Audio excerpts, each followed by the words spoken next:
para fiscalizar, porque ontem usava uma caneta vermelha para destacar o grupo sanguíneo, o fator RH, quando a parturiente ia ter o parto. Então, vou usar uma caneta vermelha para destacar eu sou ginecologista. Disseram que eu era comunista e invadiram o meu consultório para poder pegar provas. Não tinha nada, absolutamente nada. Então, foi realmente um movimento extremamente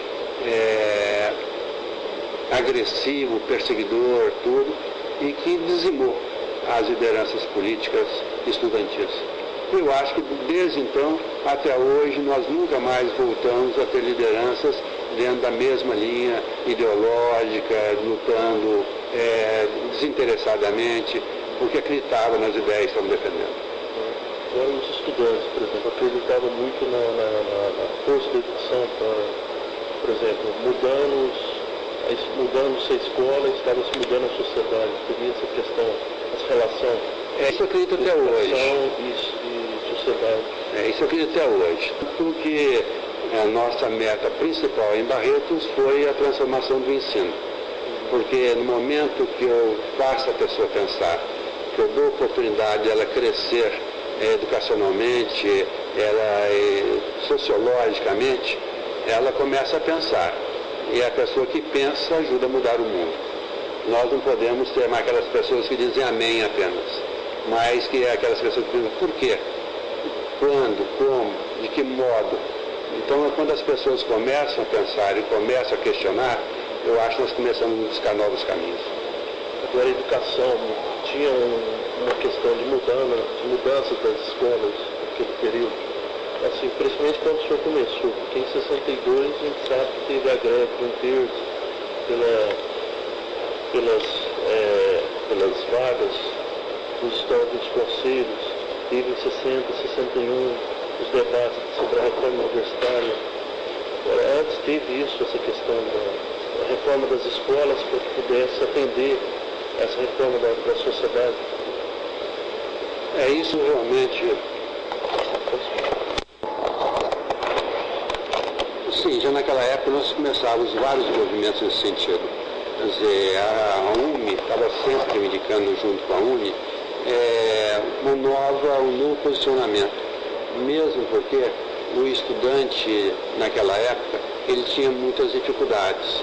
Dificuldades não só materiais, mas dificuldades inclusive que ocorriam porque havia restrições e queriam se manter o status quo de qualquer maneira.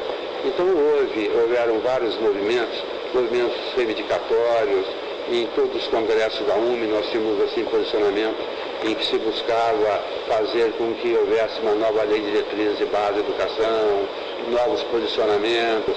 Então essa luta foi mais ou menos contínua. Eu acho que a minha geração, quando passou pela vida estudantil, ela realmente procurou dar sua contribuição para que mudanças ocorressem. E que eu acho que, infelizmente, se não tivéssemos tido aquele grande ato que nós ocorreu em 64 com a Revolução, nós teríamos hoje um país um pouco mais diferente. Acredito que a partir de agora as lideranças começam a surgir novamente. Nós ficamos muito tempo castrados de liderança, inclusive aquelas pessoas que hoje deviam estar dirigindo o país. Alguns retornaram do exílio e estão na vida política, mas muitos deixaram de crescer, aparecer isso. E o regime, inclusive, chegou a fechar a UME, ficou durante muito tempo fechado lá o prédio, lá na do Flamengo. Né? Agora, naquela época, tinha essa questão da sociedade, o Estado se modernizando, se transformando, progredindo, e as escolas, pelo menos na questão administrativa, estarem recuando e indo no sentido contrário. Os estudantes perceberam isso.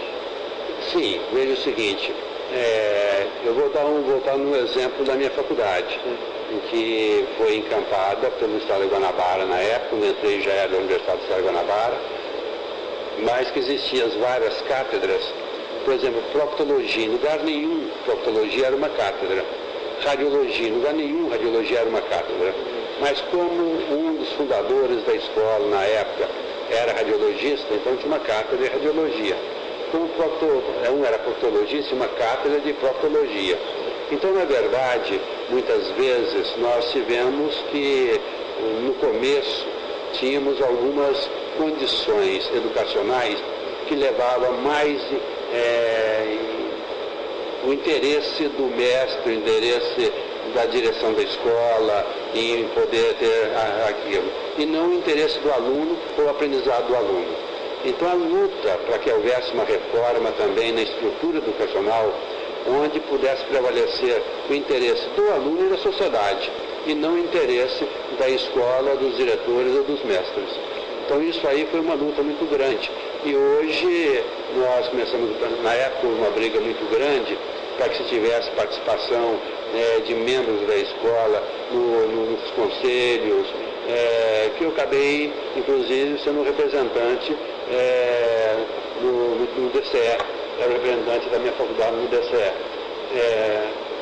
E isso tudo fez com que a gente começasse a lutar para participar também das direções das congregações, para que pudéssemos ali estar levando o que fosse interesse do aluno. Claro que isso tudo trazia uma pressão muito grande. O aluno que eu estava representando sofria pressão de professores, de direção, tudo, para que pudesse atender interesses que eram interesses da direção e não dos alunos. Mas, graças a Deus, isso acho que foi extremamente benéfico e permitiu que houvesse uma mudança do comportamento na época dentro das próprias universidades. E a relação da UNE com a UNES? Como que era o intercâmbio, como que era o convênio, né? Como era conveniado? Era muito próximo, funcionavam os dois no mesmo prédio, lá na Praia do Flamengo, a UNE no andar de cima, a UNE no andar de baixo, havia um bom relacionamento e geralmente a gente defendia as mesmas ideias. E a tendência ideológica, por exemplo, da UNE, qual era? Havia sempre essa disputa muito grande entre os candidatos de esquerda e os candidatos de direita, quer dizer, mas na grande maioria das vezes levou vantagem a esquerda, né? E a esquerda tinha um poder de mobilização maior, tinha um poder de pressão maior e na grande maioria das vezes levou vantagem. Só que esquerda e direita, quando a gente fala na verdade, tem um sentido um pouquinho diferente do atual, de esquerda e direita, que perdeu o sentido. De esquerda, direita, centro, hoje, não existe mais nada. Nós vimos isso aí, que a pessoa é de esquerda fazendo jogada de direita fazendo jogada, então perdeu o sentido. Naquela época, quando eu falo esquerda, eram as pessoas que eram mais radicais na tentativa de buscar um novo encaminhamento do país, no sentido de atendimento mais ao social. Agora, a UNE, ela estava instalada na Praia do Flamengo, juntamente com a União Municipal dos Estudantes.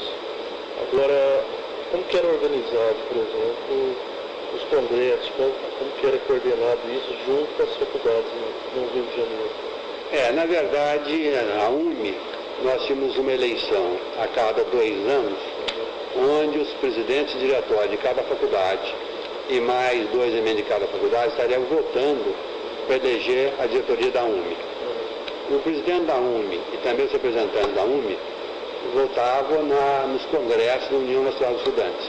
Então seria não só a UNE, mas os diretórios estaduais dos vários estados, com seus delegados eleitores, que reunia num congresso da UNE, que era feito em lugares os mais diferentes, num estado, no outro, e aí se elegia o presidente da UNE. De onde tem essa força da UNE, por exemplo?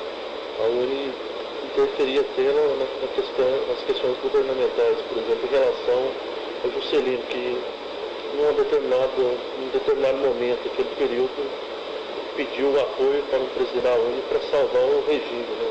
Porque a UNE e a UME, principalmente a UNE em nível nacional, como tinha muitos idealistas, o idealista ia para a rua, participava, tinha movimentos de massa, tudo isso, fazia com que passava a influir. Então eu lembro, e volto naquele episódio, por exemplo, que queria impedir a posse do Jango, eu me lembro de quantas vezes um grupo de estudantes estava reunido e foram em direção ao aeroporto do Rio de Janeiro, no sentido de ver se conseguia pegar o voo para o Rio Grande do Sul, onde o Brizola, na época era o governador do Rio Grande do Sul, estava elaborando um movimento no sentido, até se fosse necessário, armas para garantir a posse do Jânio.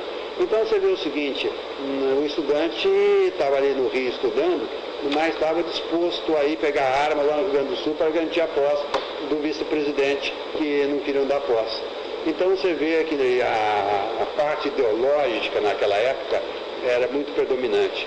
E isso aí fazia com que o estudante se envolvesse muito, e justamente por envolver, por não ligar até pela vida, mas pelos ideais que estava defendendo, ele passou a ser uma massa muito importante, que às vezes se tentou, como o governo Lacerda, no Rio de Janeiro, tentou muitas vezes envolver a UME, procurando dar facilidades à diretoria, para tentar envolvê-lo, mas o estudante tinha uma consciência política e social muito maior do que atualmente.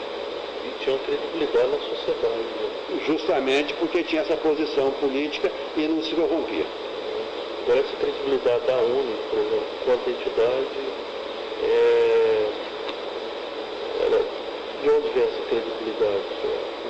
A credibilidade veio pelo posicionamento que tomava, independente de governos, e a favor ou contra governos, de acordo com as suas posições, e não de acordo com o interesse.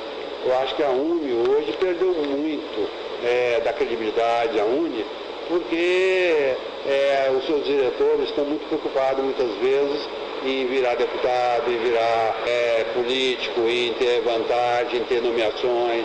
E naquela época ninguém queria nomeação, ninguém queria vantagem, ninguém queria nada, mas queria realmente lutar por um ideal.